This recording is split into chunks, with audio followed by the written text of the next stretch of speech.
இன்னைக்கு டே 16 morning work out வந்து பண்ணேன். ஆனால் நான் வீடியோ எடுக்கல. என்ன பண்ணேன்னா சும்மா அதில் இன்காயின் புஷ்அப்ஸ் போட்டேன்.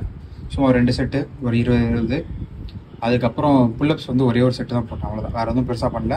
போய் குளிச்சுட்டு வந்துட்டேன். வாங்க போய் சாப்பிட்லாம். அப்படியே ஆஃபீஸ் போயிட்டு வரலாம். ஓகே, வந்துட்டு ஒர்க் அவுட் பண்ணேன். Breakfast 4 puri, X 5, 2 whole egg, 3 whites, அவ்வளோதான். லஞ்சுக்கு பார்த்தீங்கன்னா ரைஸு, பொட்டேட்டோ, கீரை சாப்பிட்டேன். அப்புறமா டின்னருக்கு அவிச்ச வேர்க்கடலை சாப்பிட்டேன். வேறு லெவலில் இருந்தது. முடி கண்டவியாக இருக்குது. இன்றைக்கி டே 16. இன்றைக்கி ஈவினிங் நான் ஒர்க் அவுட் பண்ணல. மார்னிங் லைட்டாக ஒர்க் அவுட் பண்ணால் வீடியோ ரெக்கார்ட் பண்ணல. பட் இன்றைக்கி லைட்டாக பண்ணேன். போதும், அது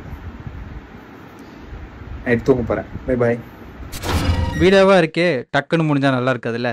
அதான் கொஞ்சம் எக்ஸ்டெண்ட் பண்ணுறதுக்காக ஒரு கம்பேரிசன் பார்க்க போகிறோம். டே 1 வெர்சஸ் டே 15 நம்ம புஷ்அப்ஸ் எப்படி பண்ணோன்றதை தான் பார்க்க போகிறோம். வாங்க. இந்த வீடியோ பார்த்தீங்கன்னா நம்ம டே 1 அன்னைக்கு ஒர்க் அவுட் ஸ்டார்ட் பண்ணுது. ஃபஸ்ட்டு புஷ்அப்ஸ்லேருந்து ஸ்டார்ட் பண்ணோம். புஷ்அப்ஸ் வந்து பார்த்தீங்கன்னா என்னால் எவ்வளோ கவுண்ட் போட முடிஞ்சதுன்னா, ஃபஸ்ட்டு செட்டில் நீங்களே கவுண்ட் பண்ணுங்கள். 1 2 3 4 5, அவ்வளோதான். 6 ஆஃப் தான் வச்சுக்கோங்க. 5 கவுண்ட் தான் போட முடிஞ்சது. அதுக்குள்ளே என் ஷோல்டர்லாம் வலிக்க ஆரம்பிச்சது. அது ஃபஸ்ட்டு செட்டு. சரி, நம்ம இந்த அளவுக்கா வீக் ஆகிட்டோம், இதுக்கு மேலாம் 50 ஈஸியாக போட்டிருக்கோம் அப்படின்னு சொல்லிட்டு செகண்ட் செட் வந்து அது நம்மளே மீறி ஒரு அந்த ஈகோன்னு சொல்லலாம் நினைக்கிறேன். ஒரு வெறி, ஒரு வெறியில் போடுவோம் தெரியுமா, அந்த பெயின்லாம் கண்டுக்காம கஷ்டப்பட்டு போடணும் அப்படின்னு சொல்லிட்டு செகண்ட் செட்டில் பார்த்தீங்கன்னா ஒரு 15 கவுண்ட் போட்டேன். அது பண்ணதுக்கப்புறம் தான் ஃபீல் ஆச்சு, ஐயோ ரொம்ப அவசரப்பட்டோமோ அப்படின்ட்டு. சரியான பெயின். ஃபர்ஸ்ட் டேவே வந்து இந்தளவுக்கு நம்ம லிமிட்டை வந்து புஷ் பண்ணக்கூடாது. பொறுமையாக ஸ்டார்ட் ஆகி போகிறது தான் வந்து ஒரு கரெக்டான விஷயம். இந்த மாதிரி எப்படி சொல்கிறது, இது வந்து ஒரு ஈகோவில் ஒரு வெறியில் இந்த மாதிரிலாம் பண்ணுறது வந்து நம்மளை தான் அஃபெக்ட் பண்ண போகுது. நம்ம வந்து கவுண்ட் அதிகமாக போடுறோம், கம்மியாக போடுறோம், அதெல்லாம் வந்து செகண்டரி. இது இந்த மாதிரி நம்ம ஒரு வெறி இப்படிலாம் சொல்லி நம்ம எக்ஸசைஸ் பண்ணுறது வந்து தப்பு.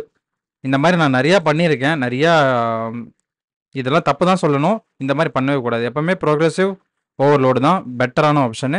பொறுமையாக ஃபஸ்ட் டே ஒரு 2 பண்ணுறீங்களா, செகண்ட் டே ஒரு 3, ஒரு தேர்ட் டே ஒரு 4, ஒரு 4th, அப்படியே ப்ரோக்ரெசிவாக ஒன்று ஆட் ஆகி போகிறது வந்து பெட்டர் ஆப்ஷன். அப்படி தான் அப்புறமா லாஸ்ட்டாக பண்ண ஆரம்பித்தேன். இப்போது 15 நாளில் நம்ம இம்ப்ரூவ்மெண்ட்டை பாருங்கள். அதுக்கப்புறம் நீங்களே பார்த்துருப்பீங்க, ஒரு நாளைக்கு 10, 15, 20 அப்படின்னு ஒன்றா இன்க்ரீஸ் ஆகி வந்தோம். இப்போ 15 நாளில் நம்மளால் ஈஸியாக ஒரு 30 கவுண்ட் போட முடிஞ்சது, அதுவும் ஒரு செட்டில். ஸ்டாமினா பில்ட் ஆச்சா இல்லையான்னு கேட்டிங்கன்னா அது ரொம்ப கம்மியாக தான் இருக்குது. அது இன்னும் அதிகமாகணும். அதுக்கு நம்ம இன்னும் நிறையா ஸ்கிப்பிங் இந்த மாதிரிலாம் நிறையா பண்ணால் ஸ்டாமினா பில்ட் பண்ணலாம். இதில் பார்த்துருப்பீங்க, ஆக்சுவலாக நேற்று போட்டது தான் கரெக்டாக 30 கவுண்ட்ஸ் ப்ராப்பரான ஃபார்மில் போட்டேன்.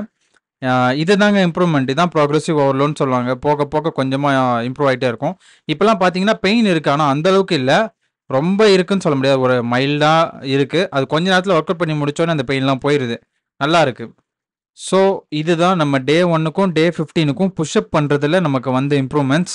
இது உங்களுக்கு நான் சொல்லணும்னு நினச்சா அந்த வீடியோ அடுத்த வீடியோவில் பார்க்கலாம். பாய்.